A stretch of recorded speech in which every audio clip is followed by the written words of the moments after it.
بسم اللہ الرحمن الرحیم۔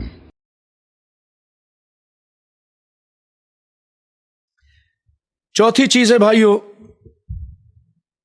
تجارتی سامان۔ جو کچھ آپ نے اپنی دکان میں، اپنے فیکٹری میں یا اپنے گودام میں چیزیں رکھی ہوئی ہیں بیچنے کے لیے، تجارت کے لیے، تو آپ اس کا حساب کیجئے اور جب وہ نصاب کو پہنچ جائے پورا حساب کیجئے، ایک ایک چیز کا حساب کیجئے کہ آپ کے دکان میں، آپ کے اسٹور میں اس وقت کتنا مال رکھا ہے۔ مثلا 1 لاکھ کا رکھا ہے تو آپ 1 لاکھ پر زکوٰۃ ادا کیجئے۔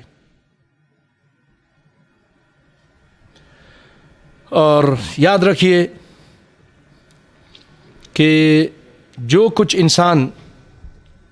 اپنی حاجت کے لیے کھانے پینے کی چیزیں رکھتا ہے اس پر زکوٰۃ نہیں ہے، جو رہنے کا گھر ہے اس پہ زکوٰۃ نہیں ہے، جو آپ نے اپنے گھر میں جانور پالے ہوئے ہیں دودھ کے لیے یا سواری کے لیے یا لباس ہے آپ کا، اس پر زکوٰۃ نہیں ہے، کیونکہ آپ صلی اللہ علیہ وسلم فرماتے ہیں لیس علی المسلم فی عبدہ ولا فرسہ صدقہ، متفق علیہ، کہ مسلمان کے اوپر، اس کے غلام میں، اس کے گھوڑے پر کوئی زکوٰۃ نہیں ہے۔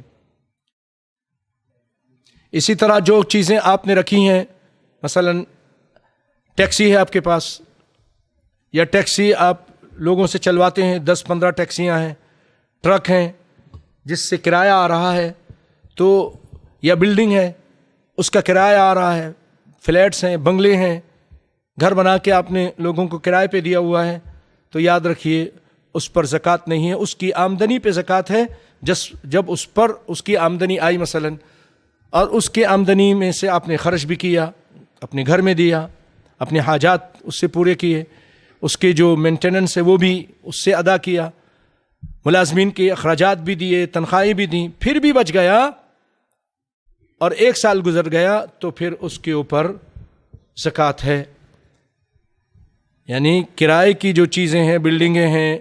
یہ اس کی بات کر رہا ہوں، اس پر زکوٰۃ نہیں ہے۔ اگر مثلا یہ بلڈنگ ہے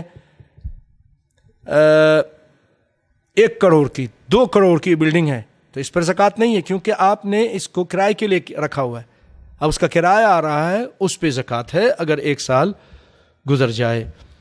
اللہ تعالیٰ سے دعا ہے کہ اللہ تعالیٰ ہمیں خوش دلی کے ساتھ زکوٰۃ ادا کرنے کی توفیق عطا فرمائے۔ دیکھ لیجئے، سن لیجئے، آپ نے سن لیا کہ زکوٰۃ ادا کر دینے سے انسان جہنم کی آگ سے بھی بچے گا، صدیقین اور شہداء میں اس کا شمار بھی ہوگا، اور اس کی مال کی حفاظت بھی ہو جائے گی، بلکہ اس کے مال میں برکت ہوگی۔ اے اللہ